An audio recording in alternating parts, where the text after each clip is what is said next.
Whoa, whoa, whoa, whoa. Welcome, everybody. My mic is on, and I think I've got video. I think I've got internet. I still haven't paid my electricity, so that might get turned off. No, I'm kidding. I think I'm up to date. We should be good, guys. Everybody, let me know if I think I might have a slight lag on OBS. Let me see this. Sometimes we get technical difficulties here. I have some paleo internet service here in Ecuador. But I've got a real special guest today, guys. Rob Stewart.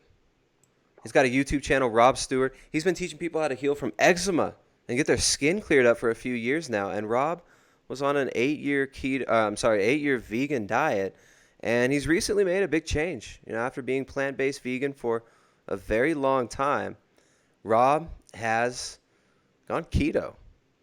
He started eating meat again and really thriving. So there he is. Welcome, Rob. Thanks, Tristan. Thanks for having me, man.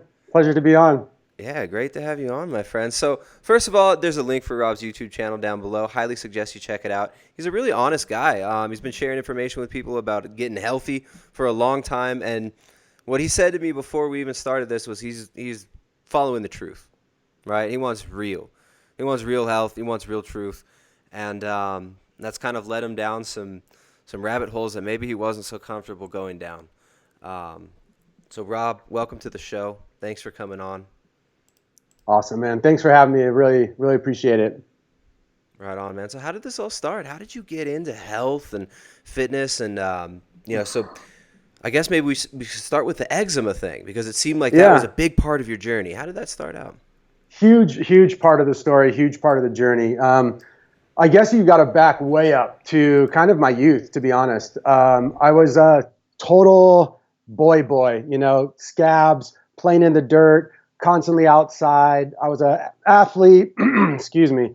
And I had skin issues as a little guy, allergic to grass, allergic to fleas, allergic to this, strep throat, just kind of constantly going, but also having these weird things with my health, As I got older and older and into my high school years, where I was going to a private school away from my parents, eating whatever I wanted, binging on fast food, drinking tons of Bud Lights.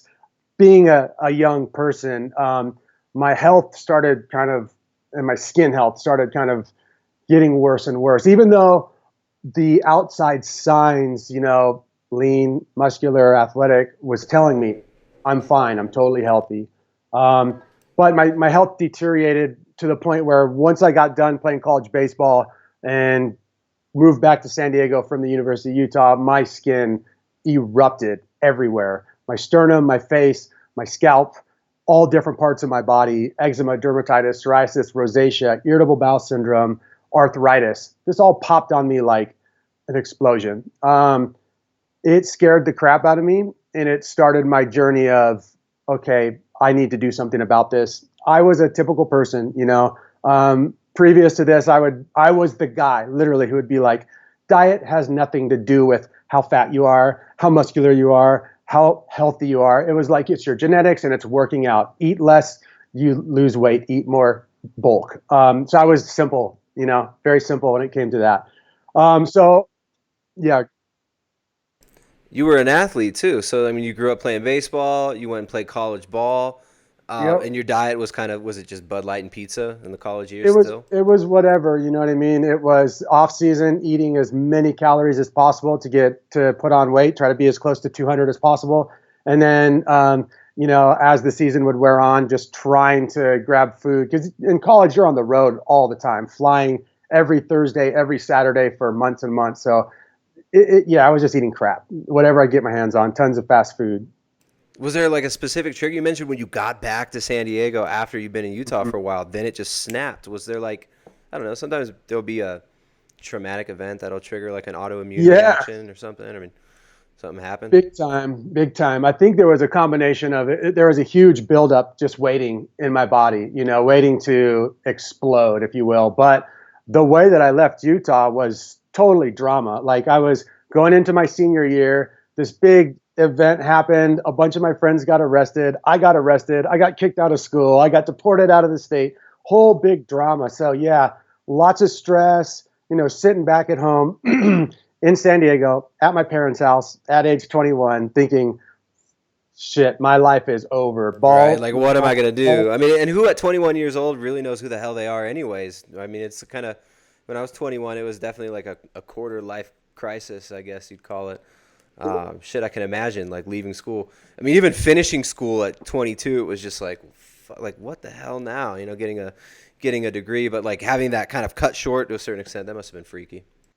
Totally, and I think it added a lot of stress because my whole self-worth, my whole ego, who I was Rob Stewart baseball, and it was just wiped out without any type of foreshadowing. And so, yeah, it was a emotionally stressful time. It was a physically stressful time.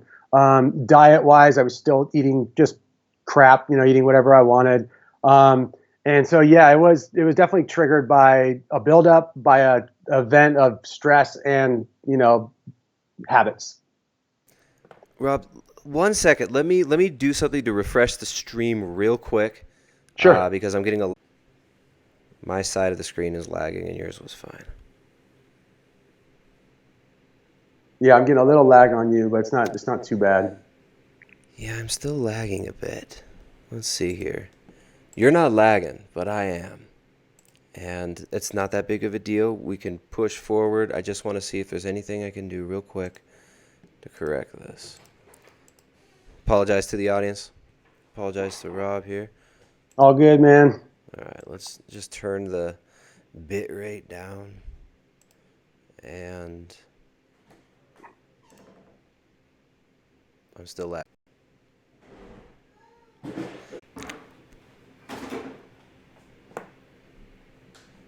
Okay, we're back. I might get some lag still, but we're going to have to deal with it. I don't think Rob's lagging. You guys just might have to deal with me lagging. No worries. Okay, man. So where did we leave off, my friend? I think we left off basically moved back from Utah, bad lifestyle, stress, starting to get the skin just erupting. And so what I turned to is my doctors, the people I trusted. I went to my dermatologist. They gave me antacid pills, prescription medications for my face, steroid creams, a different ointment for my elbow, a different $250 ointment for my foot. It just put me through the ringer. I even had an experience where a nurse practitioner took one look at me and goes, "You should probably get tested for AIDS." I mean, the bedside manner, the things that these dermatologists told me, like, you have no chance of healing this. The only hope you have is to deal with the symptoms for the rest of your life. I dealt with that for like 3-4 years, just kind of bouncing around from doctor to doctor. And the eczema, dermatitis, my skin disease was getting worse and worse and worse all the time. And then I finally just got to the point where I said, okay, the medical system is failing me. I need to go a totally different route.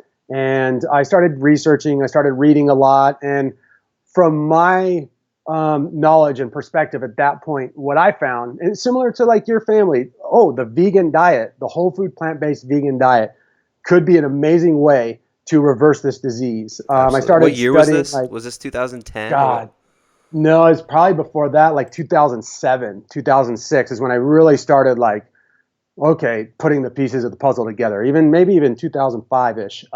So early, that's like really early days. Just for everybody, internet history stuff. I mean, this is, that's a while ago. That's like YouTube was just starting out, so you didn't have 1,000 plant-based, loons out there. Like probably didn't even have Durian Rider and Freely and all these people. That they came around like 2011 or so. Yeah, it was kind who of did you when get information from? that was the thing. I was on YouTube a little bit, and there was some like raw foodists, and I think this is when like Dan the Man and Durian were just starting to like gain some traction. And to be honest, I did listen to some of their videos, but I'm not going to start talking crap about people, but they didn't jive with me. The part that was weird for me with the veganism thing was the science made sense, the culture and some of the people I just didn't I didn't feel as much of an alignment with. But I was like, yeah. So culturally, I felt the same way, man. It was kind of weird. It was like, all right, well, this makes sense, and I'm feeling better, but I'm not so into this whole the scene around it was funny. The vibe it was different. was. It was, and I look at scenes kind of. My background school wise is behavioral science, so I'm like a nerd for people's behaviors and sociology and stuff. I love that stuff, and I kind of look at the scene and as a fascinating study of like the people they've chosen to be their gurus and their spokespeople. I don't even need to say anything more. If that's what they got, then that's what they got. Yeah, and it's an interesting phenomenon too. It's like the reasons people choose it, right? I mean, you got into it for health. Your skin was messed up, so it was kind of. Right. I mean, it was like you were doing it for a specific reason that wasn't really where I think a lot of people come at it looking for identity, looking for community, and that can definitely make it a lot harder to ever leave kind of the movement or the cult, whatever you want to call it. Yeah, no, totally. It was kind of my entry point was Gershon therapy, down in San Diego and in Rosarito, Mexico. Very progressive and controversial anti-cancer or cancer relief holistic place, where you go and you eat soup and you juice cleanse and you do enemas until the toxins are out of your body, and then you reestablish some type of homeostasis. So I jumped in full tilt with that perspective and that kind of model. I made it my own. I got mentors. I read a lot of books. And I kind of nerded out too. Like, I don't necessarily call YouTube research. When people say, oh yeah, I researched this topic on YouTube, I'm like, no, you got entertained and educated a little bit and you had fun. To me, research is like literally like going to peer-reviewed articles, reading them, then checking to see if the actual research, how they performed it, what the study entailed, and kind of drawing my own conclusions. Absolutely. So yeah, unfortunately, that's not how most people look at these things. Unfortunately, people are like, yeah, that dude's hot. Like, I'm gonna do that. Yeah, Or like, he's sexy. that chick's got big tits. Like, she must be right. I mean, it's just like there's not much that goes into it, and YouTube can be a friggin' mess too. I mean, it's like half the stuff on YouTube is just people repeating what other people have said and then try to pass it off as their own. So I definitely respect that approach. I think it's really important to take kind of a scholarly approach to this. Yeah, and I'm also like the type of person that even if I read an article, a research topic from someone who I fully believe is being honest, I still take it with a grain of salt until the experience I've had as a human being tells me and informs me truth. And I don't experience truth until I feel it and experience it.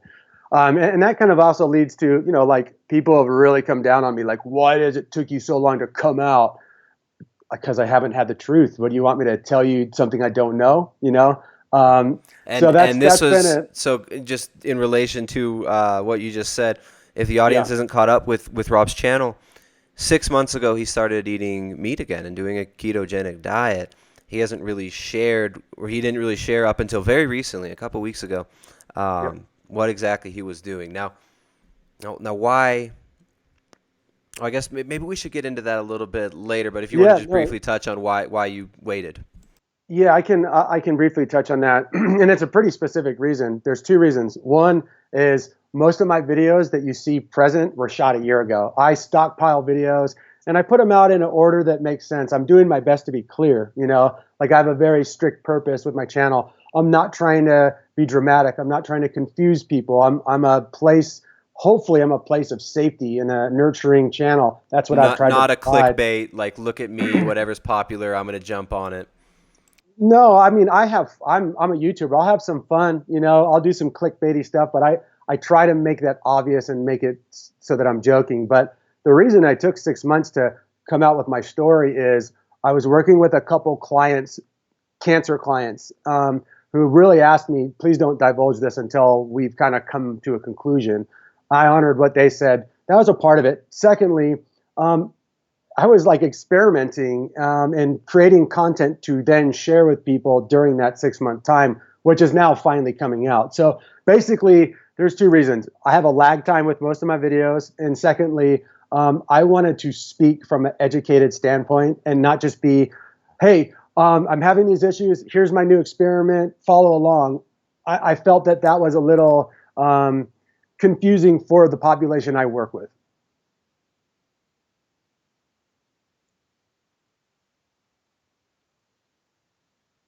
Basically, oh, I was muted on OBS. Basically, what he's saying is he takes responsibility for what he says and what he does, and he's not just trying to clickbait the shit out of everybody, which you gotta respect and appreciate. Um, I and try to, I try. I'm a human. I make mistakes. I'm wrong about shit. no, you're on YouTube. You're not allowed to admit mistakes. Come on, dude. Right. And the one Edit out the thing too, mistakes. yeah, erase, edit. Also, I think that too, and this is something that you actually talk about a lot, and I love it when you open up about this, is that this is what I'm doing for me personally. It doesn't mean that I'm telling every single human that watches my channel that they need to do what I'm doing. It's an opportunity for them to see and experience another way, another possibility. And it was supposed to add relief to people, not more confusion, not more stress.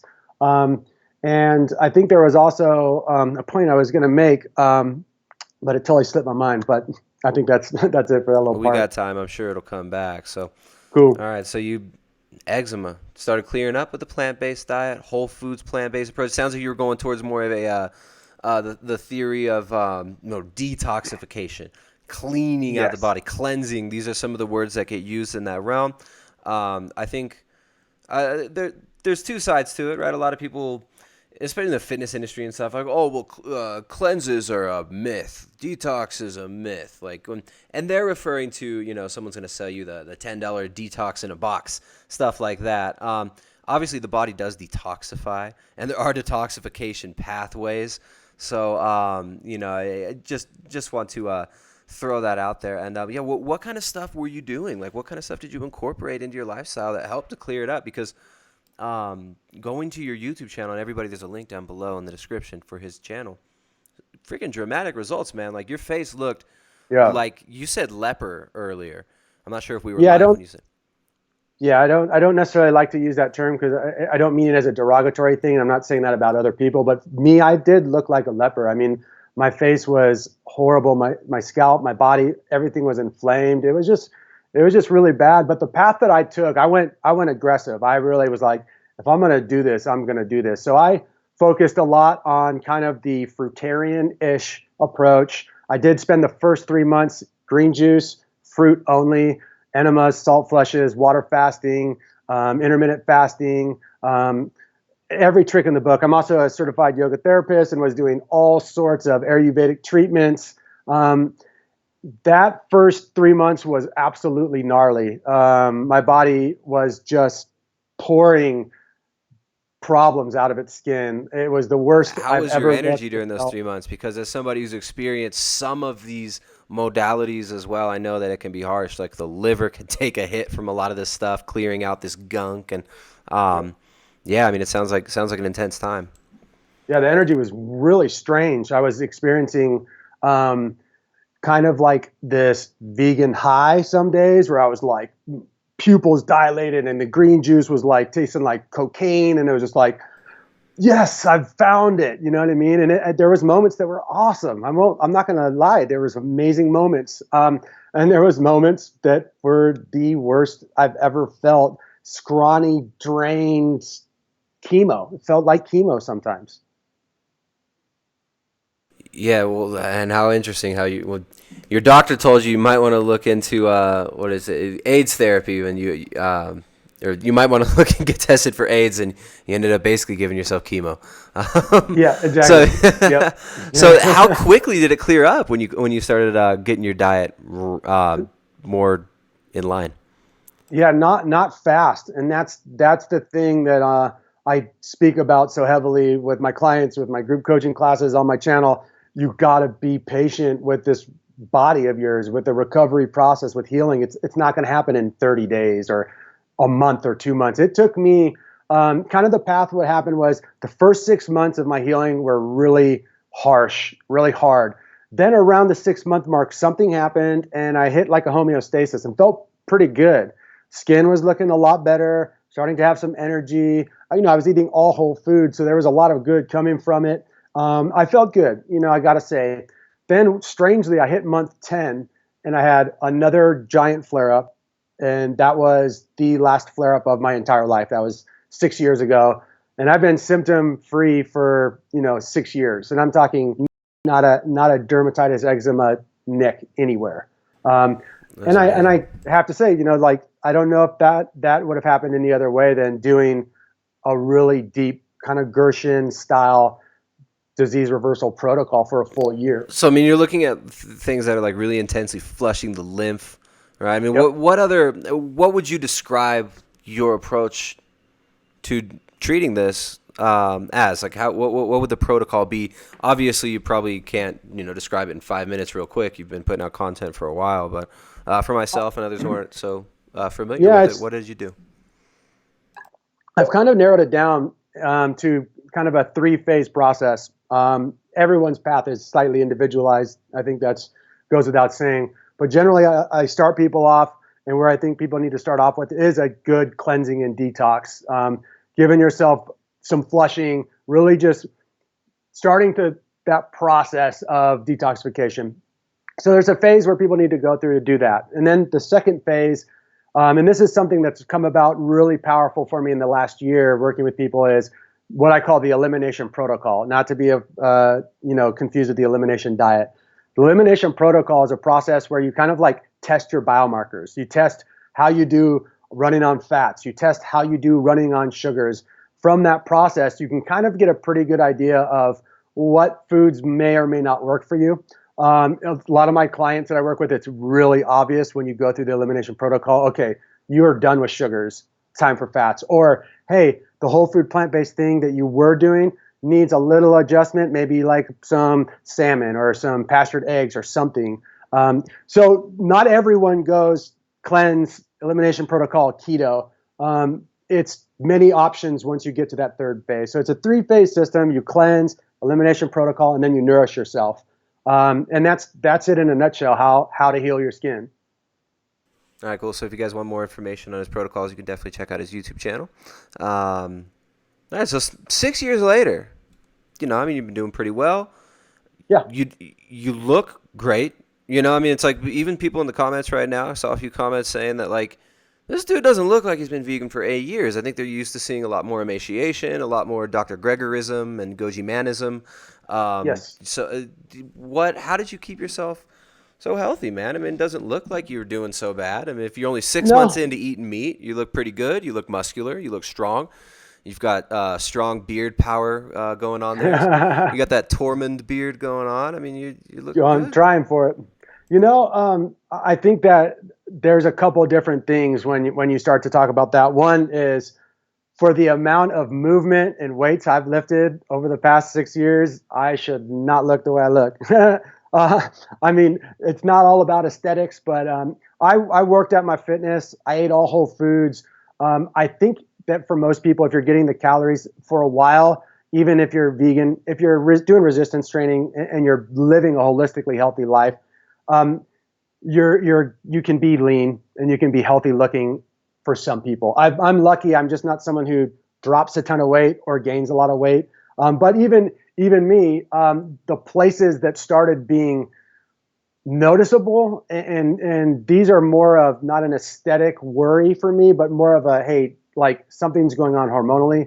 When your traps, when your delts, and when your upper chest, no matter how much you are pumping, how strong you're getting, don't change at all. That means your hormonal levels, your testosterone levels, your GH levels are not operating at an optimum place. Yeah, I'd Um, agree for sure, man. There's androgen receptors all around there, so it's I mean, there's if you want to get into the nerdy side of it, obviously that those are signs like the side delts, big androgen, very dense androgen receptors there on the traps and whatnot. Big time. And what's weird is since going on the keto, it's like my body fat dropped. The lower part of my stomach, which always had what I call now a fermentation pocket, is just flat. When I You were eat, growing a rumen. You were I evolving was to get that rumen gut going. exactly. I was trying to be like a gorilla, but it was like all the muscle I gained was like in weird places that it wasn't popping up before. Like all of a sudden, my neck, my traps, my shoulders, and my arms gained size, and I'm now 6 months in, about 16 pounds heavier. And I think my body fat percentage has definitely dropped maybe a percent or two. To gain Or it 16 could, pounds in 6 months without noticing body fat gain is like significant. I mean, especially for somebody training for 6 years. Yeah. hard, like if you've been training hard.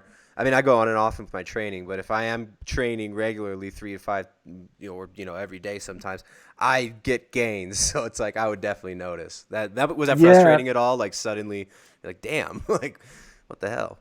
No, it was even funny. Like, cause the other day my girlfriend was like, "Hey, dude, you're looking kind of a little bigger than I like. Maybe time to cut the calories just a little bit." And I'm like, I don't know where this has come from. You know what I mean? It's just like it just kind of popped up. And And you're I not don't have a intentionally even eating at a surplus.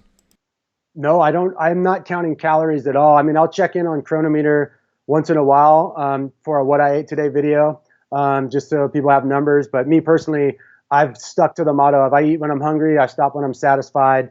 And I just keep it that simple. So you've got the habits refined. You don't have to think about it. You're not having to measure and weigh. I mean, that's the goal for Yep. everybody, right? Not everybody's got, oh, Yep. how many macros, how many grams of protein am I having today? It's like, it should be habit. Yeah, and I can feel into things. One thing that did happen for me during my transition into being vegan was I learned the art of discipline for the first time in my life. I learned to cook for myself, to eat whole foods, to source my foods as responsibly as I possibly can. So I've learned a lot of amazing habits that are carrying over still to this day, for sure.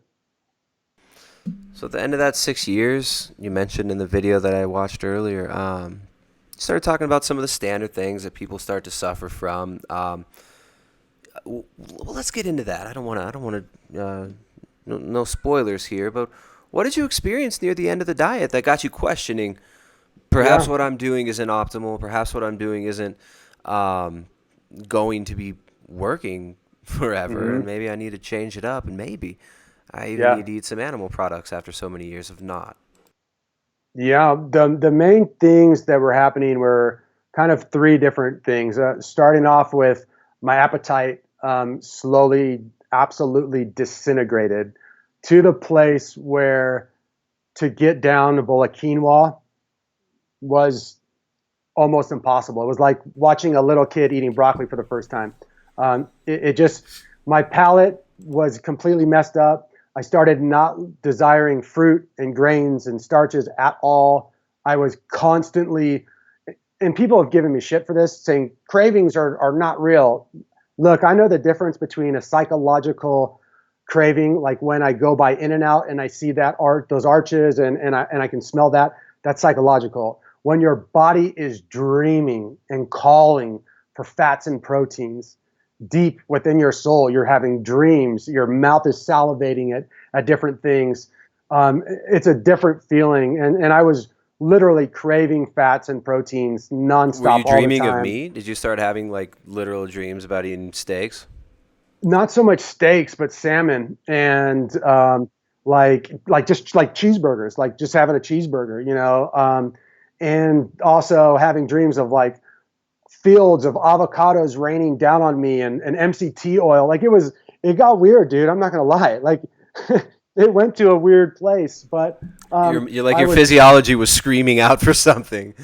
yeah, my psychology, my physiology, it was no joke. It was so deeply craving new foods and not desiring the foods I was eating at all. That was one thing. Another thing was my digestion, in my mind, since I started the whole food plant based vegan thing, was awesome. It was so much improved. I had IBS, irritable bowel, bad before. So anything besides that feels super healthy. Nice. So, Um, so the plant based, even with I mean, a lot of people who've got IBS have issues with oxalate toxicity. They might even start getting really bad joint pain and oxalate accumulation, stuff like that. Never noticed anything, even with the smoothies, all the plants. Digestion was good for the most part. that's where the story gets interesting, and that's I think the caveat is in my Pictures or it didn't mind. happen. No, I'm kidding. Yeah, no, in my mind it was like, yeah, I'm super regular. I took 5 poops today. I took 8 poops yesterday. I took 10 the day before. I'm healthy. I got fast digestion. I'm moving these things out of my body. This is amazing.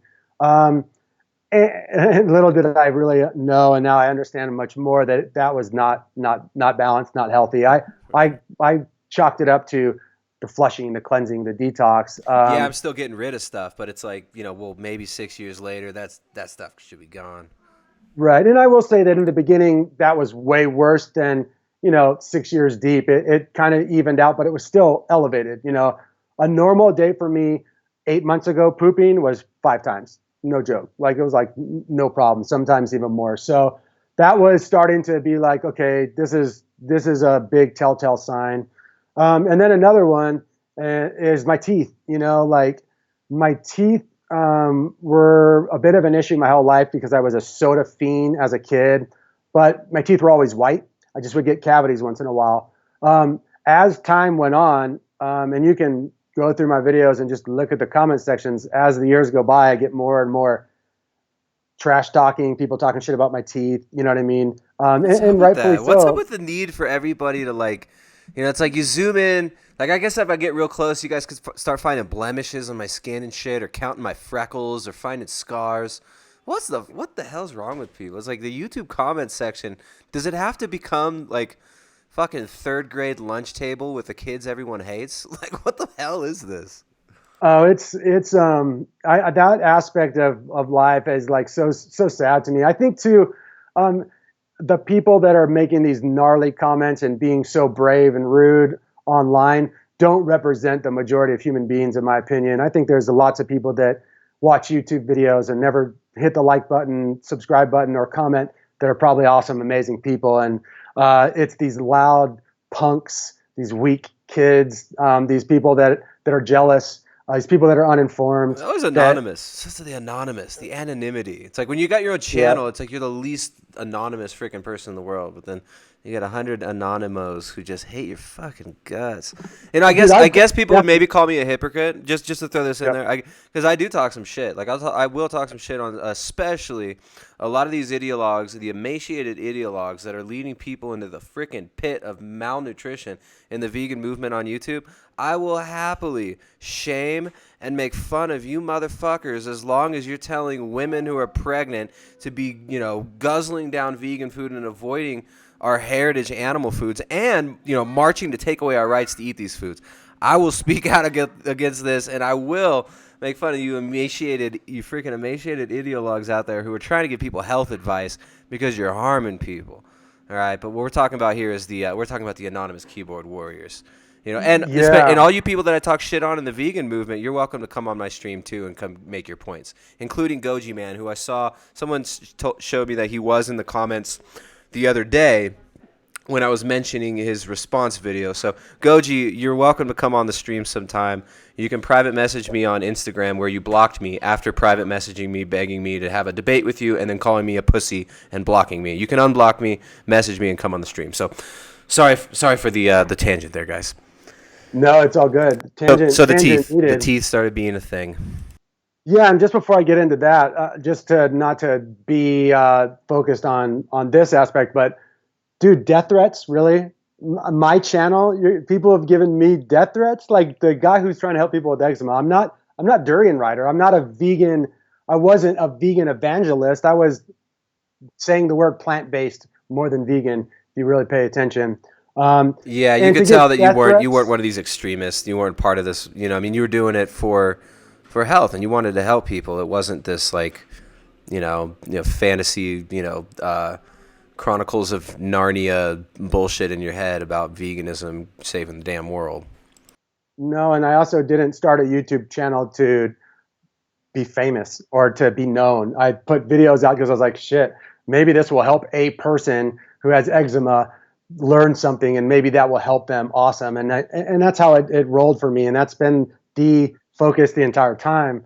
But yeah, the teeth were taking a hit, man, big time. And it was like, people have said, well, your hygiene probably sucked because all you fruitarian vegans, which I was never fully fruitarian vegan ever anyway, don't brush your teeth because you're natural hygienist. And I was like, wow, you know a lot about me for never even talking to me ever. But I was obsessed with my mouth health. I was brushing after every meal, flossing 2-3 times a day, really taking good oral hygiene. And every time I was going to the dentist, and I started having to go to the dentist every 3 weeks at the end of this thing. I went. my niece, my goddaughter, is a oral hygienist. You know, she works in the dentist field, so she was like, dude, getting cleanings, root canals, really bad stuff. And what's happened since has been freaking amazing. Like, like I can only laugh about it. Literally about 2-3 weeks in, not even like the first week of eating this way, my pain in my mouth gone. No more sensitivity, Wow. just gone. Did you The, check after? Like, if you had if you had any cavities that were already known about, did you get them checked after just for I validation? I have one that I've been waiting to see what it does, and I'm going to go in probably in another month and just to see where it's at. I've really studied Weston Price even before I was a vegan, and I'm kind of like, okay, maybe this remineralization thing can happen. Like I said, It's I'm an crazy, right? Because experimenter. it's like you're not going to see any dentist, modern dentist, tell you that nutritionally you're going to be able to take care of this without a root canal. You're not going to have to get a filling. Like, you'll be able to, get dentin that'll cover this up and it will harden it, and you will. You see so many people doing this, but it's not like the standard of care at all. Right, right, and it's like, so I haven't gotten that checked, but I can tell you what's gone on surface wise. Teeth are wider, gums are maroon pink thick now. They were white skeleton before. No more teeth sensitivity, and just an overall better appearance and better feeling. And I would, even though I was so clean before, I would get that white shit on my tongue once in a while. That's nowhere to be found, nowhere to be seen at all anymore. So the mouth was the next part of it. The fermentation pocket, the non-desire for food, my teeth, and I was also starting to, not to be too graphic, I know this is pretty much a family channel in certain ways, but my morning woods were starting to not resemble myself. You have a And this picture? is another one of those. No. No, I don't. Video. But like the digestion, I was like, okay, I'm getting morning woods and I'm my age, so things are fine. I'm turned on, I'm sexual, everything's good to go. I tell you one thing, my man, and I'm sure you know this, like literally, once I kind of got through the keto flu, which was only about 5 days for me, probably day 8 or 9, I can remember waking up at like 3:30 or like 2:30 in the morning, and it was like being 12 years old. I was like, what the That's a heck is weird thing. going? It's like you wake up in the middle of the night, maybe go take a piss, but then it's like, oh no, like, No, and it wasn't like kinda. It was like as strong as it can be. like your It legs, your was. legs didn't even work to stand up to pee because all the blood was gone from your legs into that region. Exactly. Exactly. And so from that point moving forward till now, my hormonal health has been absolutely off the change. And my testosterone, the one thing I have tested is my testosterone levels, and they have significantly gone up. I mean, significantly. Yeah, I mean, when you're looking cholesterol is it's like, what's her name? That lady from the Weston Price Foundation, Sally Fallon, who she does have some great information. Some people like to hate on Sally Fallon, but she's got some great stuff, guys. Um, she says that she calls cholesterol the mother of all hormones. It Hmm. really is. It's like that's what sex steroid hormones are made out of. It's what vitamin D is made out of. So, yeah, it's definitely not uncommon for people, even coming even from a standard American diet that includes meat and even saturated fat, but switching to a high fat diet, a lot of people see major hormonal shifts and feel way better. So that's good. Yeah. So that was big time. And not to be like, I'm a little woo woo, I'll admit it. But this feeling was awesome too. Like, and this could be in my head, but I'm experiencing it. So I'm going to talk about it. I'd have my fat bomb cholesterol, delicious day of eating. And then I'd, hit a workout and go for a walk with my girl, and the sun would hit my body. And it was like, I could feel the testosterone and the hormones in my body turning on. It's like the sun felt differently on my skin than it did before. Oh, that's so And interesting. So it's like you're feeling that vitamin D. I mean, people think it's just vitamin D. It's way more than vitamin D, right? I mean, sulfated vitamin or sulfated cholesterol gets turned into cholecalciferol in the skin, but there's way more going on than that. And I definitely think you're onto something there. And you can even smell it. Like when I'm out in the sun, you could smell it coming off your skin if you're sensitive enough on that day, if your nose is clear. and it just feels amazing. It's like a drug. It does. It does. There's such a, nutritional science research I think is awesome, but it's extremely limited too. We're barely scratching the surface. And I think the alchemy of what's happening inside of us, especially in a situation like that, where there's the most amazing energy ever hitting your body, filling you with vitamin D, having this interaction with all sorts of chemicals going on in your body, and you can feel that happening. Like, wow, like being a human's pretty freaking amazing. You know Well, what I mean? neurologically too, there's could be stuff going. I mean, you got a shift in brain chemistry favoring GABA production, which like when Right. you drink alcohol, you got a flood of GABA, but then you get a huge hangover and stuff. With keto, you actually get that GABA consistently rather than glutamate. So I mean, combine that with what you're feeling, combining it with all the other subtle things that we don't measure that we can just feel and experience that isn't quantifiable quite yet, or maybe will never be, because some of this might just be on a spiritual level too, or it's just like, wow, I'm feeling better, my body's working, and I love life right now, and I'm outside, and it's just this rapturous experience. So I think we get so keen to like scientificize everything, and well, it's because of this, Right. only because of dopamine. Well, dopamine makes you love, and oxytocin makes you want to hug, but it's like it goes beyond just that. Right. And it's like, I think as humans, part of our, not downfall, but, when we try to compartmentalize stuff and analyze things to the point that takes us out of our abilities to feel things and to be creative and to have a perspective of compassion and love, then what the hell's the point anyway? It's the wrong direction. And that's why I have a love-hate relationship with science in general. I think that it's rad and interesting, but I think that a lot of times, especially now in this modern age of information, it's used as a confusing weapon, and it It's like pulls a people. propaganda term almost, right? You got Yeah, science, and it's a process, but then you have somebody says like, oh, well, you don't believe that? That's science. They say it like right, it. They basically they substitute the word science for the word of God. They're just like, science says that this.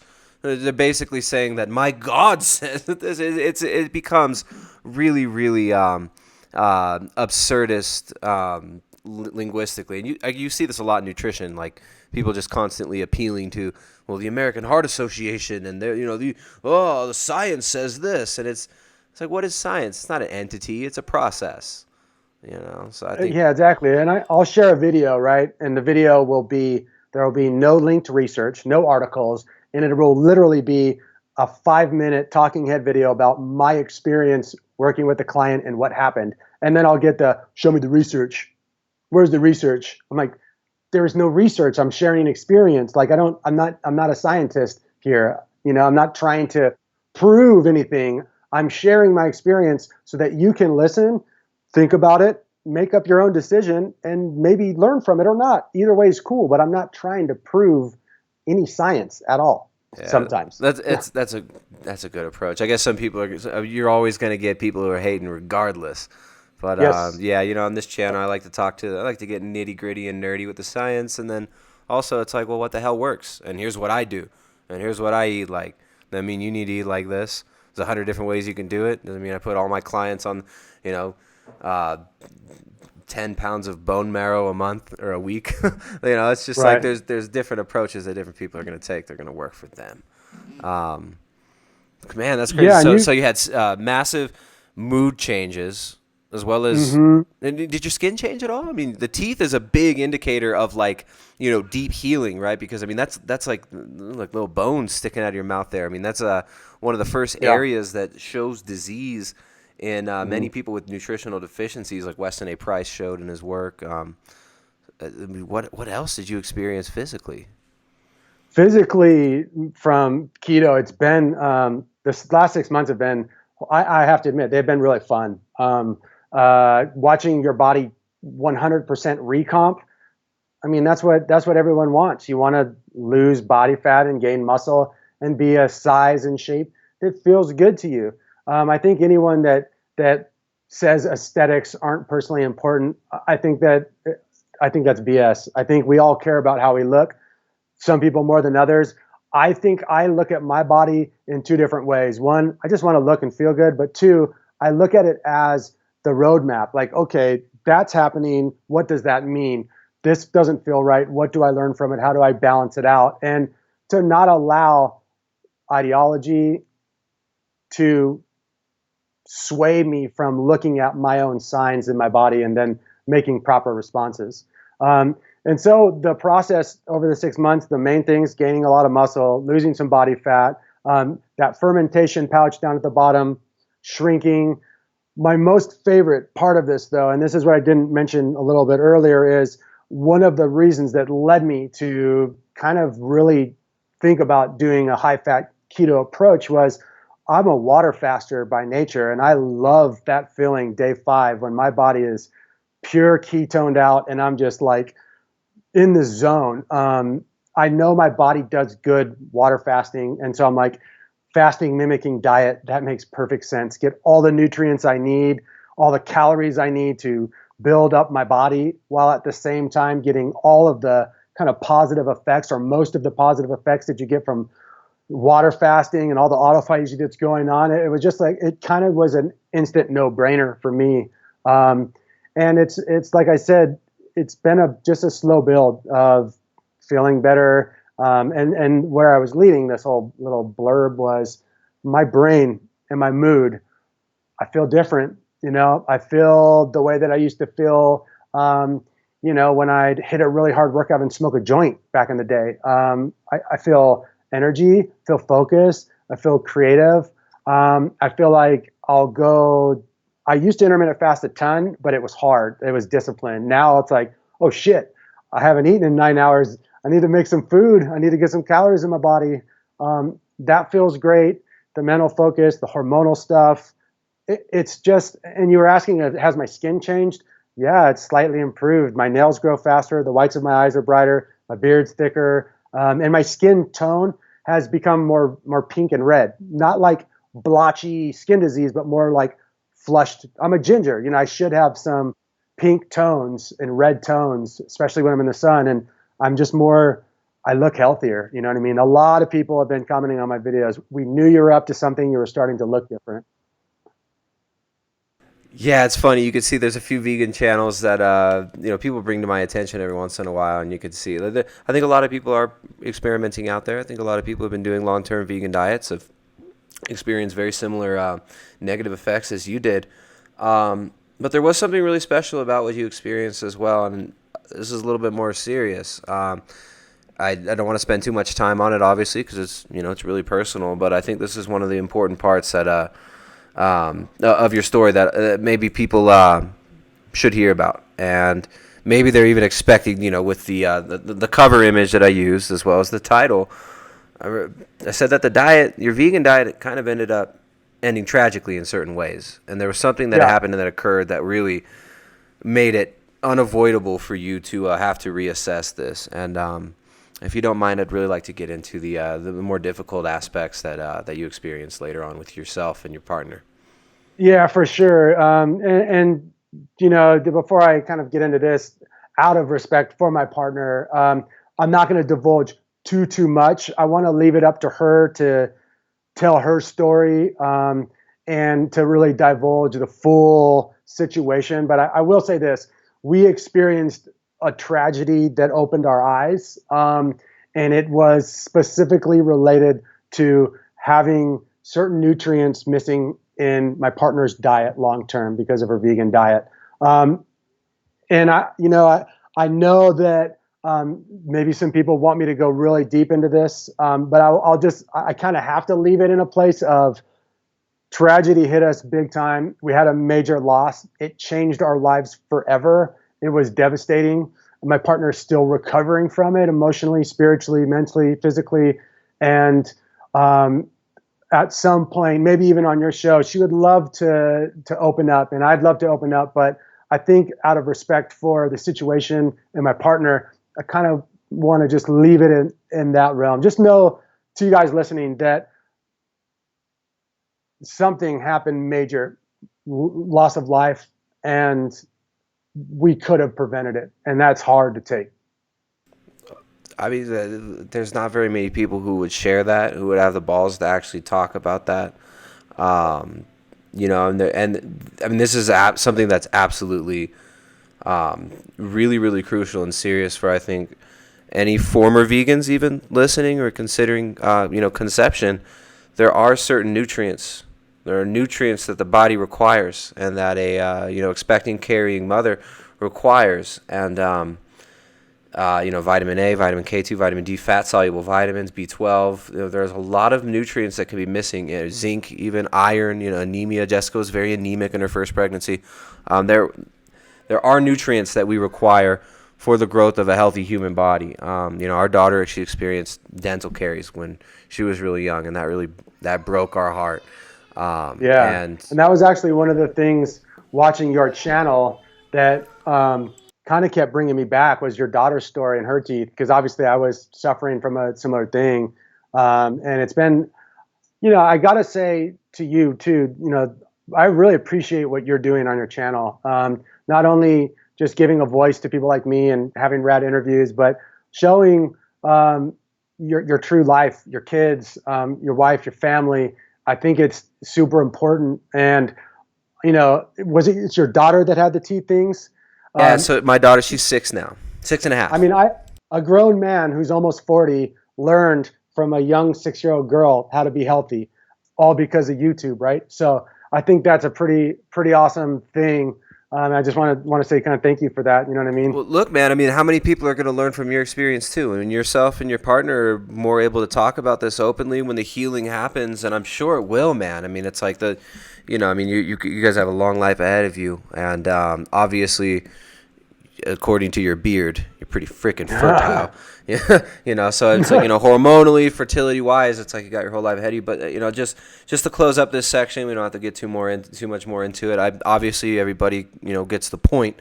It's nothing fun to talk about. It's nothing anybody wants to talk about. But these are preventable things, and we have certain people out there spreading information about. You got Gregor on our last podcast or my last live stream.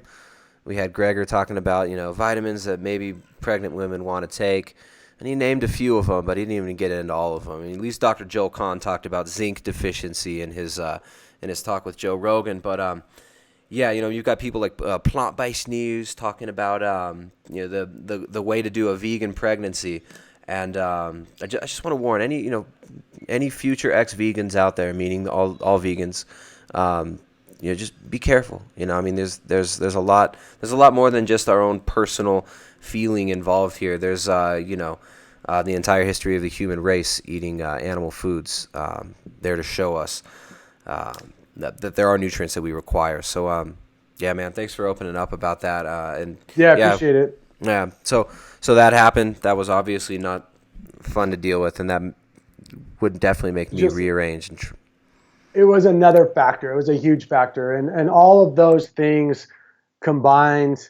And someone was actually asking me about this, not really asking me, like pressing me about this in a dick way, one of the followers. And it was kind of the type of thing where I was like, look, man, I come from a background of suffering, right? So I'm sensitive to suffering.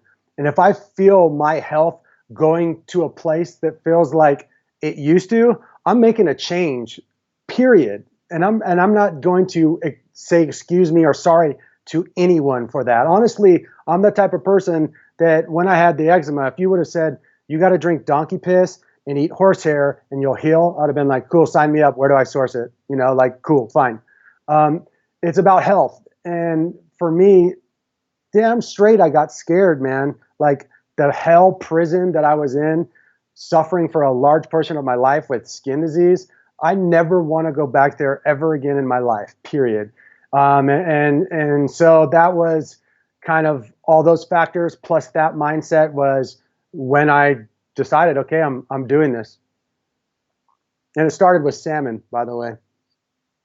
What was all right? So I watched your video. I was watching your video earlier, and you almost got fooled into eating meat. Right? Was the first time. Let's go over the first time. I love these stories. That's a funny story. You had 8 years no meat, and then something happened at a meal with mom, right? Yeah. Mm-hmm.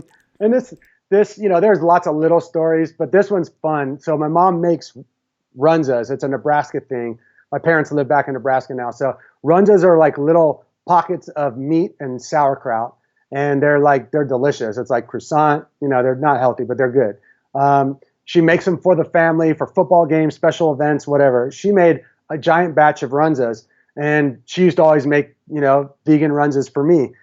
Soy meat, gluten-free, blah blah blah, that whole Dude, deal. how sweet of mom too, right? To not like really. Did it take a couple years to get her on board? Yep, yep. It took a while for my parents to kind of to get on board with the vegan thing, and then they're awesome. My parents are open-minded and smart and loving, and they adopted a whole food diet that resembles my current diet. They I don't eat any carbs at all, but they're eating some whole grains, lots of veggies, some salmon, some wild caught meat, some pastured eggs, and They're doing kind of like the Weston A. Price Foundation diet, which is a very, kind of a very whole healthy food. diet. Yeah, it's a whole food focused diet. So mom makes this big batch of delicious runzas, vegan, and they're in a tub in the fridge. And then there's the non-vegan ones in a tub in the same fridge, pretty close to each other. I go in, I grab the tub, I sit down, I'm watching shows with my pop. I think we were watching football actually. And I eat one and I was like, oh, she did a special batch this time. Like, whoa, that was some special Some thing on special that. spices in there or something. Yeah, she put some stank on that one. That was good. And I could normally eat like 3 to 5 of those things, just pound them down. I went through like a lot of them, like probably looking back about a pound and a half of beef. And I felt high. I felt strong. I was like talking to my dad, like, dude, let's go play some catch. Like I was feeling really good. And then I found out that it was, my mom's like, hey, honey, where's the runzas? And I was like, what do you mean, mom? I got them. I'm like, I finished them off. And she's like, you finished off the meat ones, not the vegan ones. And I was like, oh shit. And of course, whoa. And it was seriously perplexing. And it also kind of scared me. I felt guilty at that time. Am I going to have a flare up? What am I supposed to do? And kind of nothing happened at all. I just woke up the next morning, I took a poop, skin looked normal, felt great.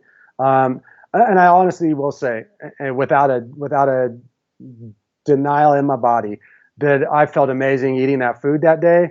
And I felt really good that entire day, despite feeling a little guilty and despite feeling like, man, maybe something could happen from this, but I guess we'll see. So, what did the guilt? Was it pretty intense, or was it just kind of like, "Whoa, I feel really good"? Did the feeling of good balance out the guilt, or did it take you a few days? Because that must have been an event that stuck for at least a little while. Yeah, yeah, and I'll be totally honest and raw. Like the guilt wasn't, oh my God, I just killed Bambi. I feel devastated. Poor It wasn't. Simba. I'm not Poor gonna lie. Simba. It was more like I feel guilty because I went back on what I'm believing in. I went back on my health, and I am a vegan. I'm proud to be a vegan. I'm kind of in the community. You know what I mean? I was proud of what I was doing and who I am and who I was. And so it felt a little weird. We can talk more about the guilt thing when I finally made the decision to go fully into the keto thing, which did come up for sure. Long conversations with my partner, long conversations with mentors, with vegans, with non-vegans.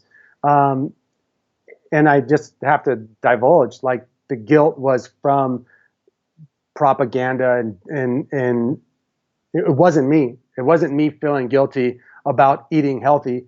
It was me feeling guilty about turning my back on a movement, possibly confusing my crowd, many different things. So, like identity slash ideology slash ideological identity, all tied in there. No, this yeah, is I like mean, this is human, also It's like it's you it, betrayed your tribe almost. yeah, and my tribe is a weird one, but it's the tribe I'm in. It's a combination of vegans and non-vegans and health seekers and old people and young people. It's skin disease people, and so I had two fears. One is like, okay, like I run a consulting business. It's what I do for a living. This is how I feed my family and what I do and how I support myself. Am I going to lose the crowd that I teach? Will they be so confused and angry? And I finally got to the place where I said, wait, what is your goal? What are you doing? Are you trying to promote a vegan diet? Or are you trying to help people overcome skin disease. And the second I remembered what my calling is to help people who are suffering with skin disease get out of that prison, it was game on. You know, it was, let's do this. It's time to really rock. Isn't that funny? It's like you think you're in a corner, you think you're backed up. It's like, ooh, you're like, wait a minute, this isn't. I mean, even like the business aspect, right? It seems like that was maybe a trip up, right? Because you're helping people.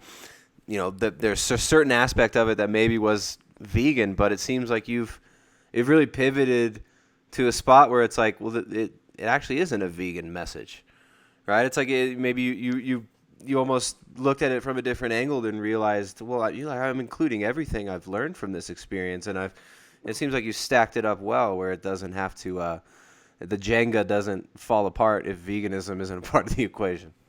Right. And also, I think you're hitting on a broader subject of, if you're being truthful, there's no management that has to happen. I'm just being truthful, you know? And for my specific crowd, there was some confusion where people were said, oh, shoot, so now you're saying the vegan diet doesn't work for the cleansing and detoxification, and we should do this. And to be honest, you, Three Ridge, some other people, Veggie Police, we were all vegans before we were eating meat. And not that is the cure-all or the path for everyone, but I think there might be something to be said for using plants, catabolic, to rid the body of things. I always wonder, it's like a lot of these people get into like fruitarianism. I wonder if they just jump straight into like fasting. I'm not a huge proponent of long-term fasting. For most cases, we get a lot of like fat loss clients and stuff, and it's like, you tell somebody who's got 100 pounds to lose that to just make a habit of fasting, it's not really a lasting habit. You want to form new habits, but it's like I sometimes wonder, a lot of people that get into fruitarianism, they're dropping wheat, they're usually dropping the wheat, the corn, the soy, they're dropping the major, offensive foods in the diet. I wonder how different it would be if they were to have just jumped straight into like something like a intermittent fasting regimen with some ketotic or a fasting mimicking diet and using certain plant compounds selectively if needed. But I think there's so many different routes to take. And I'm sure you had were some people upset when you made the announcement. Yeah. Some people upset, some people confused. But just to hit on your last topic though, with those people, we are two things, backing up just a bit. Another huge reason that led me to kind of opening my mind and really divulging this happened way before I even thought about transitioning myself. Probably like 4 months before that, I got a rash of clients, like 6 to 7 clients that were like, I'm doing keto, lead me through the process. And I'm like, well, I mean, I understand nutrition. I understand high fat veganism. I've kind of been there, done that. It's going to be an experiment, but hey, if you want me to lead you, let's play. Their process of healing was so dramatic and so strong and so powerful, including a girl who came to me with cancer who was chemo ridden. We put her on the high carb, low fat system, kind of a Gershon thing. She also had eczema dermatitis, bedridden the whole time I was working with her, couldn't walk, couldn't run around. She is 4 or 5 months, maybe even, she's about 8 months into keto now. She is running 5K races. She is almost done with chemotherapy. She's getting a pretty clean bill of health. And this is someone who, while I was working with her, couldn't walk. How am I supposed to deny that? How am I supposed to not tell my clients and my world about that? That would be an injustice. That would be lying. That would be stupid. And so that would be so intellectually dishonest, right? And you see this. You see people, it's like, with the that's why I love this lightning rod of attention that's coming around this carnivorous approach, because it's making so many people question assumptions. It made me question my assumptions. When I talked to Andrew Scarborough, must have been 4 years ago, about him using a 100% animal-based diet to treat his cancer. And it was just like, I mean, he was doing keto, and he found that every single plant, every salicylate-rich food, oxalate-rich food, histamine-rich food he was reacting to. He was eating cricket bread and sweetbreads and all these weird organs of the animal. When I say sweetbreads, people think, "Oh, sweetbreads, that sounds good." No, it's an organ from the animal actually. That's he was eating the thymus. He was eating the heart. So it's like when I talked to him, it made me rearrange my thought about it, because This guy was using no plants at all. And over the years, I've seen more and more people using this approach where, where a ketotic diet fails and where people are having major gut issues and major sensitivities. Sometimes it's like just the complete removal of plants would really, really help a lot of people, especially autoimmune conditions. So, for me seeing this with a lot of clients as well, we had to change the name of our group coaching thing from the Keto Collective Community Coaching to the Keto and Carnivore Collective Community Coaching, because we had like 10% of the people that were joining were ending up doing a carnivorous style diet. So it's like Right. I think it's so important that we're constantly, questioning our assumptions and bringing in new information rather than just saying, oh no, that doesn't fit my template of what reality is supposed to be. So it's fucking out of here. It's heresy. Right. And that happens a lot, and that happens in both sides. You see, like Rhonda Patrick saying, "Oh, well, this diet's really bad.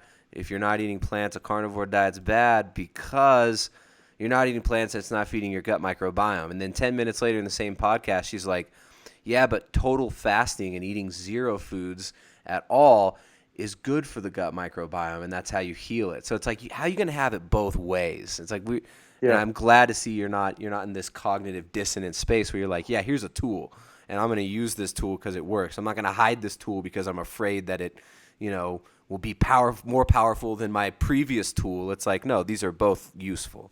So I think that's And good. I don't even look at this whole thing as my tools. It's like I didn't come up with any of this stuff. Everyone's been eating food forever. It's like we give names to diets, we label things, and it's like you have to be able to communicate your words to people, and you title video a certain way so that people can understand what the content's going to be about. But in reality, there is no such thing as a keto diet or a carnivore diet or a vegan diet or anything. It's just there's foods, and there's whole foods, and there's foods that are not whole foods. And the one thing everyone agrees on, vegans, non-vegans, is go with whole foods every time. You'll be much better off. Yeah, no, I think it's an interesting conversation. It's like, the Whole Foods, and you start from there. It's like, all right, well, which Whole Foods? And then the battle begins. That's when the lines are drawn, and Every which direction. It's like, it's not even like there's two sides. There's like a freaking circle with just like, there's like a circular mirror was shattered. It's like, that's how many different lines there are in the sand there. Crazy.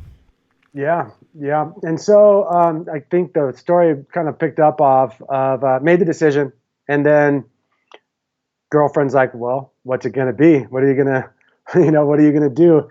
And I found some really well-sourced smoked salmon. And I bought like probably almost 2 pounds of it.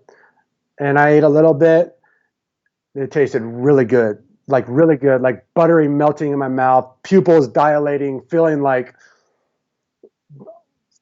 uh, feeling good. What Like did you do feeling with the first bite? Did you just let it melt in your mouth, or did you like chew it ferociously to get to the next bite? How was it? knowing me, I'm such a sappy kind of. Most people who know me know like my outer appearance is not really. I'm kind of a soft, funny, loving, affectionate human, and I think I was like rolling on the ground, looking at my girlfriend, like going like, "Oh my god, is this a joke? Like what the fuck? Like holy shit! Like oh my god! Like is this really happening?" Type of thing. I was freaking out. It tasted so good, and it was just the type of thing where I kept going and going. And it's like my body was like, no, like the palatability is still happening. Like keep going. Nope, you got more. And I ate almost 2 pounds of salmon. Looked down at my stomach and it was flat.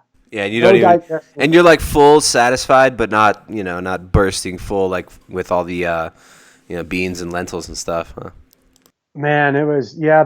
I was a bean eater, and like I told you, I thought it was normal for me to have little fermentation pocket, even when I was lean, to eat a meal and fart and be bloated, and to poop a million times a day. Like that was all like, yeah, we're vegan, Whole Foods, baby. That's what it does. It's like It's like, oops, I no, just cleansed in my pants a little bit. a cleanse just happened this morning, an unexpected one. Oh man, But the salmon was delicious. and Yeah. you digested it well, huh? Just kind of went right through you. The weird thing was that the next day, I had like only one poop for the whole day, and it was like a tiny poop, and I was like, Like, oh I'm shit, stuck. I'm blocked up. Oh no. the poop is stuck up in me. You know, John Rose was right. It takes 5 years for 1 ounce of salmon to pass through your body. If Putrefaction. you're in Putrescine. Ooh. quadrant six, and if quadrant seven's off and you haven't juiced correctly and the avocados are not facing the east, then it'll take a year at least, you know, a full year. So I kind of actually did think that. I was like, oh, okay. But then started hearing some other people, and I was like, oh, you just kind of like, here's my theory. You're pooping less because your body's using the food. It's flesh turning to flesh, not fiber cleaning you out and going into the toilet. Exactly. You know what I mean? When you eat soluble fiber, it's soaking up water. It soaks up all these minerals and stuff from your body. You're eating indigestible food. It's like you shouldn't expect to have ruminant poop eating a human based diet. You know, a couple times a day. A couple times a day should be good. Any more than like 3 times a day might be, you know, adjusting to something, or something might be a little bit off, in my opinion.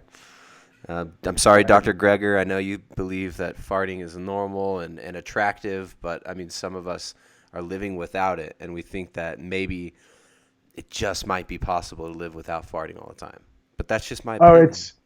It's an epiphany for me. I was, you know, Dr. Fartenstein, trumpet butt Robbie. It was a joke. It was like, and I was proud of it. I won't lie. I'm not going to sit here and lie. Like, I would rip them, gassy trumpet, and it wasn't smelly. So I was like, oh, this is so great. Like, I can fart and no smells. Like, I'm so pure. And now it's like, if I do a little toot, it happens once a week. And like, people will look at me like, wait, you farted? Like, that hasn't happened in a long time, bro. So it's the proof is in the pudding. My digestion is better than it's been in a very long time. I used to walk around belching just all the time, just constant belching. I mean, I grew up in San Diego too, so you know, like we used to eat. I used to eat Lola's and Carlsbad every day, and we would just eat burritos. Like, that's what I grew up on, is burritos, and pizza and Stone Brewery beer, and just like disgusting farts. Disgusting farts. Living that North County coastal life up there in San Diego. It's a very interesting spot of the world. It's a cool place. I'd be interested in going back there sometime, but I don't know. A little expensive to fly there from Ecuador. So, man. So, all right. So now it's been 6 months, and maybe in the beginning, I mean, what was it like? What was the transition like out of veganism going straight to a keto diet? Yeah, it was tough. You know, like I was expecting to have some transition. I got hit pretty good for about 3 days with the keto flu. Wasn't taking any magnesium citrate. Wasn't paying attention to potassium and my salt levels at that time. Started doing that, and boom, right away, digestion felt better. Keto flu eased up. Come day 6, 7, I felt great. I felt fine. And the transition wasn't too bad, but I did do one thing that I think might help some people transitioning. Is I did a 1-day water fast, and I did the day before I did my water fast, I went on a 3.5 hour long walk to get the glucose out of my body. So I got the glucose out. I did a water fast, kind of started the process, and I think that helps a little. You know, I've been doing that with clients that are kind of transitioning to keto too, and it seems to kind of help. So yeah, we're getting in a deep ketosis there. That definitely can be a strategy. I think Cole, the snake diet guy, is like, you gotta fast for 3 days on salt, fatty, and then you fucking eat, fatty. Shout out to Cole, snake diet guy. Yeah, I get so many clients, or not clients, but questions and comments about, because I do a lot of water fasting videos too, and I get a lot of like, you know, do you know snake diet, and like da da da da, and I'm just like, dude, there's so many personalities. So many. I checked him out the other day though. He's funny. He like yells and screams at the camera, but he's got a funny shtick. I think he tells people like saltwater fast for 3 days or something, and then I don't know. I think that's a bit harsh for women, but you know, definitely for men, you know, strong, testosterone laced, mid-20s, late 20s, definitely 3-day fast, easy for most men once they do it. I think for the ladies, got to be a little bit more careful, especially for the, perimenopause, premenopause, postmenopause. It could be difficult to fast. Or like with my wife, you know, who sleeps an average of 30 minutes a night before being woken up to be suckled on and kicked in the head by her baby. So it's like, in those situations, it can just be an extra stressor. But yeah, dude, Totally. that's a good strategy. A little taste of ketosis for you. So Yeah. Yeah. what do the foods look like now, man? What are you eating? So it's 6 months into it. You probably changed quite a bit. Probably tried Yeah. quite a few foods that you haven't tasted in years. What else? What are you Man, eating? yeah. So it's been fun. I gotta be honest. It's been really fun. It started off kind of like my transition actually started with keto first. Kind of like, okay, I'm doing this vegan just to see, and that went 2 weeks, and it went bad, bad. I don't do good with nuts. I don't do good with a lot of seeds. I was an absolute wreck. Once I started the salmon, and once I started transitioning, it went from salmon to pastured fertile raw eggs with my salmon. And then it went to like wild elk, some bison, then some like organ fat, some grass-fed beef, some liver. And now I'm just now kind of like getting into eating some of it raw, eating more of the organs and learning that whole process. And I'm still new to it, still trying to source my food well. Living in New York City, we do have kind of a plethora of decent sources here, which is pretty cool. But right now, like a typical day, it's kind of boring, to be honest, because it's like I eat 2 big meals and I'm done. And so like today, after I haven't eaten yet, I'll probably eat after we chat, and most likely that'll look like I have some leftover salmon fillets from last night. I'm gonna do those, and probably eat like 4 or 5 raw eggs, scramble up a couple eggs, throw some sea salt on top of everything, munch it down. You know, maybe a pound of fish and anywhere from 3 to 8 eggs. For dinner tonight, I have beef tenderloin sitting in the crock pot. It's cooking with some bone broth, and I'm probably going to have that avocado, MCT oil, and maybe a small. I'm still doing some salads. I like my salads, and that's really all I'm eating from the vegetable world is salads right now. You know, that's pretty much Yeah. it. I'm not doing any fruit at all. I'm not now. I was still eating some seeds and nuts. I'm not really doing any nuts or seeds at all anymore, and it's kind of inching towards carnivorism, to be honest. I think a lot of us end up in that route. It's like we're like, okay, so I'm doing keto. I feel great. And you're like, all right, well, this meal I didn't have any vegetables. Oh, well, I kind of feel a little bit better. What the heck's wrong here? It's like, I don't know. It's a Right. funny thing that happens. It's like you get it in your mind that it's so necessary to eat vegetables, but I think with experience, a lot of people on keto end up eating less and less of them, and some don't even realize it. Um, and some might even still think that that's such an important part of the plate, and then they realize, you look at their plate and they're like, well, I eat a lot of vegetables, and they've just got like a little side of greens, but they've got a huge steak. It's like, well, that's a steak and a little bit of leaves on the side of it. So I mean, how much of the leaves Yeah, really doing? I don't know. And I'm caloric not against wise. vegetables, but I think that they're definitely not necessary, and in some cases they can definitely be detrimental too. That's cool that you're doing organs, doing the organ meats. You had liver. Yeah, I like liver a lot. I haven't had it raw, but I've had some liver. It's one of those.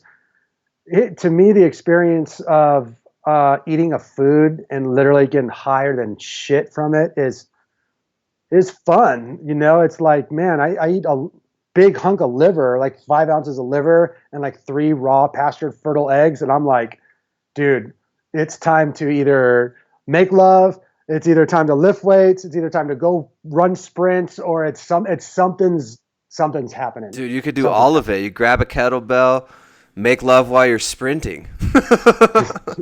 On a bike, making love, doing kettle rows. Yeah, perfect. don't That throw might, hey, don't throw your that, back out. Um, yeah, exactly.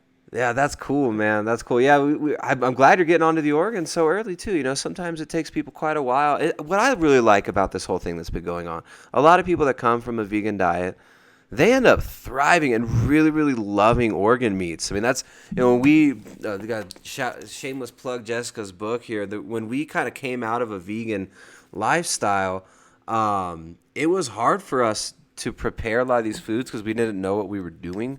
Right, so we're like, we're gonna make broth, and it was like, oh, we gotta buy bones. Oh, that's gross. But now, it's totally different. I grab the bones. I find the ones with a real soft marrow. I eat the marrow raw. I love raw liver, raw egg yolks, stuff like that. But that's why we put a whole section in this book on how to make organ meats. Right, it's not all organ meats. The whole book's not organ meats and stuff because we know people like, real normal foods that they're used to. But man. This is one of my favorite sections, the odd bits section in the book. Just to kind of shout it out to the audience. The book's available in print now. I'll show you. We got a whole section on organ meats, how to make heart, liver, kidney, tongue, rendered tallow. What is it? It's blood. There's blood. There's a lot of blood. Yeah, we got there's a heart right there. The bloody heart. So, maybe, I'd love to send you guys copies of the books. I'll get your address afterward. That'd be really dope. And I think that when you were showing your book, kind of what a question you asked earlier, what's been the challenge or like what's been the transition like? The hardest part by far is not cooking food. It's not eating the food. The food is freaking palatable and delicious as all hell. It's our greasy ass kitchen. As vegans, it was like such a joke. Like bump, bump, bump, bump, done. Whole kitchen's clean. Now we have like grease on everything and animal stuff everywhere. And dude, it's tallow's so hard to clean. Tallow is so thick. Yeah. They say blood is thicker than water, but tallow is thicker than blood. That stuff is hard to get out. No, I feel your pain. Hot water. We don't even, dude. All right, you think that's bad? I'm kind of chuckling on the inside because we don't have hot water in our kitchen here. What? Yeah, dude. Whoa. No, okay, we live rustico here in Ecuador. We're in it's a cool house. We don't own this house. If this was my house, I'd have hot water in the kitchen. But yeah, we're doing it without. So what we do is we got to fill up a pot and heat it up, and then use that hot water when necessary. Dang. How long have you guys been in Ecuador? We came to Ecuador in 2010. So the end of 2010, November 2010. So almost 10 years now. No, sorry, almost 8 years now. Nice. You plan on staying? Yeah, we're gonna build a house. We got our little piece of land here finally, and now now our goal is to build our home in the next year. Hopefully by this time next year we're living in our own house, which the audience will like because then we'll have a proper kitchen. This house is cool. It's great views. It's beautiful. We got our chickens. Got a big yard. We got a tiny little closet of a kitchen, and no hot water. But yeah, we love it here, man. We don't really plan on going back to the U.S. There's things I love about the U.S. but a lot of things I love about Ecuador. It's a funky little spot. It's kind of Wild West. Nice. You can. That's what I hear. That's what I hear. You kind of do what you want for the most part, as long as you don't get in too much trouble. And right. It's a great. Pretty good prices for land. It depends on where you're at. Depending where you're at, fantastic prices on land, great food, good prices on food, some of the best water in the world, some of the best air quality ever. So it's a good spot. If you and your lady ever find yourself wanting to come down to South America, you gotta hit us up. Maybe sometime next year, hopefully when we've got our house. That'd be dope. Yeah, that'd be great. We're gonna be doing a lot more traveling. We're in New York City, like we live in the financial district and the heart of the craziness, and we're getting over it. We're looking to do something similar to what you guys are doing. We're kind of looking at some places in Arizona to get some land, buy a bunch of crates, do a custom house, grow some food, have some chickens, that type of thing. It's just the sustainable model, like less expensive, more minimal, less moving parts, less hustle and bustle, more fun, more living. You know how it is. Yeah, man. It's nice to have your own. We got our own chickens. We get like 10 eggs a day. So it's just cool to be able to. It feels good, and I think for people like us who work on a computer, but are also very tactile, physically active, very very think with our bodies type people. It's an interesting mix, right? So work on a computer, but also be so tactile, mobile, and social. Like I'm a super social dude, but I do live in the middle of nowhere in Ecuador. So I like my solitude as well. I like to be able to be outside naked and not hear anybody. But I love people. So I mean, it's a funny balance that needs to be achieved with the kind of with the hillbilly lifestyle out here.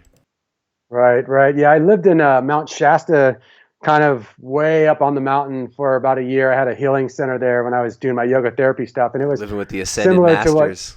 Yeah. Oh yeah, all of them. Saint Yep, Germain. Saint Germain, baby. Everything's all purple. Everything up in that part of the world. It's hilarious place to live, but Dude, very similar. Like, you ever hear that rapper Cannabis? Can I bust? That guy. He has so many raps about, he loves Saint Germain. He's always rapping about all these new age things. I wonder what he's doing now. I haven't heard him in years. He was funny. Shout out to there's Cannabis. another group like the Luminees or Illuminatis or the Lumineers or I don't know. They're a conscious hip hop group that would travel through Shasta and that whole like you're with Santa Cruz, the hippie West Coast tribal community. It's fun, it's funny, but yeah, talking about a lot of their songs talking about getting drunk on kombucha and visiting Saint Germain on the hill. You know, it's like so funny. I'm so tempted to pull up like some random Cannabis song just because I want to hear him because he's got the weirdest voice. He spits like this. He's got this like crazy alien type voice. The Yeah, Illuminati gonna kill me like they did Pac. He's funny as hell, man. Can I yeah. bust? He actually has some good rhymes though, despite his wackiness. All right, so not to get too sidetracked there with funny, weird cultural references that no one gives a shit about.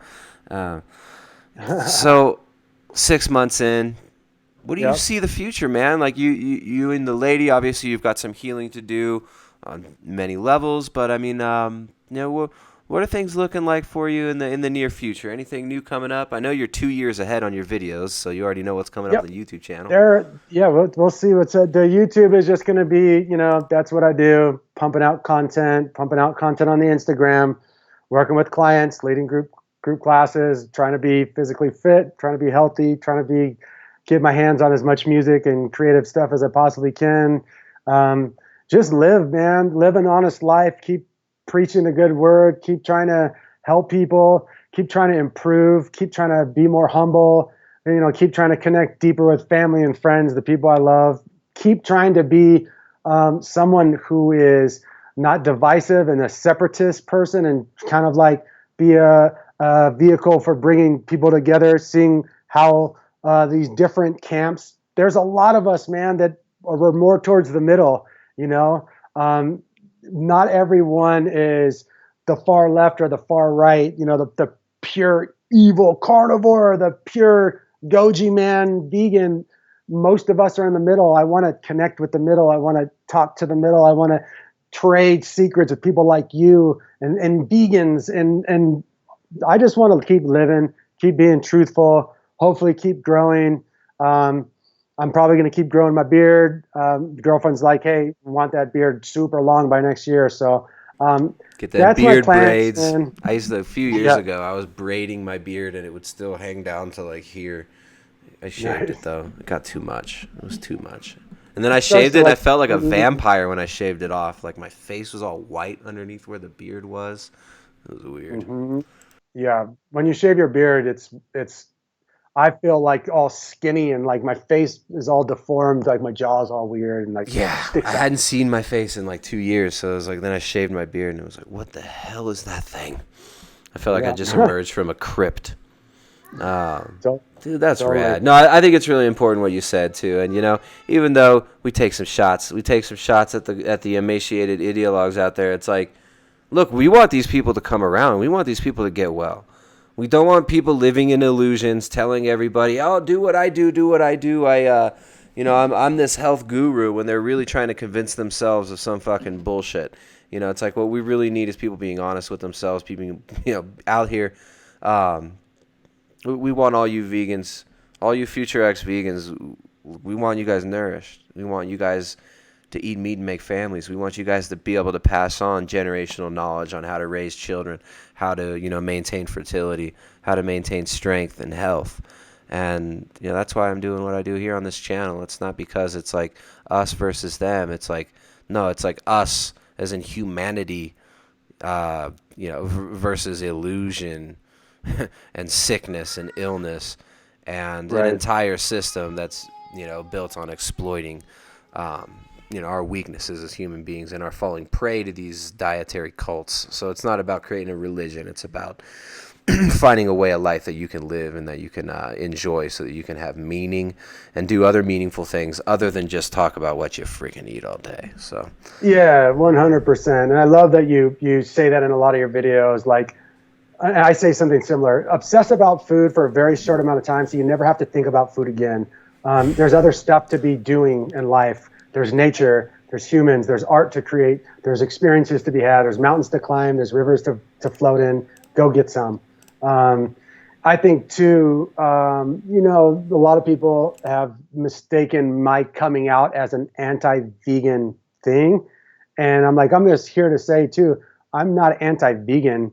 I'm not anti-plant-based. I'm not saying everyone needs to be carnivore or keto or anything. Like I said earlier, I don't believe in the word diet at all. But I am here to say is everyone listen to your body, man, and don't be afraid when your body's telling you signals to make some type of adjustment, even if it goes against your ideology. I got really tripped up the other day. I'll share a little story. This dude, full vegan guy, I won't give who it is because he's semi-popular and I just don't want to give him credit or whatever. He was ripping me hard, really, really pushing into me. And I'm like, dude, you're literally being violent towards me. I'm a human animal. You're not vegan. You can't be. How can you be vegan if you're being violent towards an animal? If you look at the definition of veganism, you're not being vegan. And so I will call out vegans on this right here. Vegans, if you're truly vegan, you have to love humans as well. That's all I'll say. For animals too. there you go. You want to leave it at that? You got any other For mic drops? we're animals too, man. We're all Come just on. animals, bro. We're all just pink monkeys, dude. Yeah. Um, yeah, all right. Yeah. This has been great, man. I really appreciate you coming on. Um, where can people find more? People can find more. And first off, second off, whatever off it is, thank you for having me. It's been nice getting to know you, chatting, talking shop, and sharing my story. Really love what you guys are doing. All the best to you and your family, and all the success with your new place. Awesome. How can people get a hold of me? YouTube channel. It's YouTube Rob Stewart. Pretty easy. It's STUART, not Rod Stewart, the wonderful man from the 80s who sung sexy songs. Also, my website's holistichealthactivation.com. And also, the more talented person in my posse is my partner. And go check out her Instagram. She's a wonderful artist. She's a skin spurt. It's Blue7 at Instagram. So check her out too. I'd love to interact with you guys. Yeah, that's where you can find me. All right. All right, guys. Well, make sure to subscribe to Rob's channel over on YouTube. Show him some love. He's doing some good work out there. He's got an open mind, an open heart, and just a really nice guy. Probably not a lot nicer than I am, right, guys? I'm a jerk. Well, thanks so much, Rob. And to the audience out there, we talked about the Ketogenic Edge Cookbook. You guys can find this exclusively at primaledgehealth.com. There's a link down in the description. Yeah, get off the social media, guys. Get away from the computer. Put the phones down. Kill your Facebook account. And go live your lives, guys, and eat meat and make families. We'll see you next time.